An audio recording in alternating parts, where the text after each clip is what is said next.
দুপুরবেলা রোদে বসে এরকম একটা জিনিস মেখে খাওয়ার মজাটাই আলাদা। এটা কি সবাইকে আর নিশ্চয়ই বলতে হবে না, এটা তো কদবেল, সবাই জানে।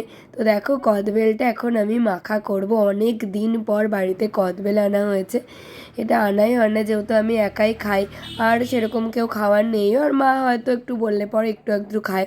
তো দেখো এখানে নিয়ে নিয়েছি নুন, চিনি, লঙ্কা, আর কি নিয়েছি বলো তো, গন্ধরাজ লেবুর পাতা। ভয়েস দিতে দিতেই আমার জিভে একদম জল চলে আসছে। তো একে একে নুন, চিনি, তারপরে গন্ধরাজ লেবুর পাতা, লঙ্কা সব দিয়ে নিলাম।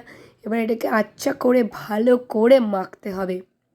উফ, যার ভালো গন্ধ বেরোচ্ছিলো। কদবেলটা তো পুরো একদম পাকা ছিল, একদম কদবেলও তো এমনিই খুব সুন্দর গন্ধ হয়।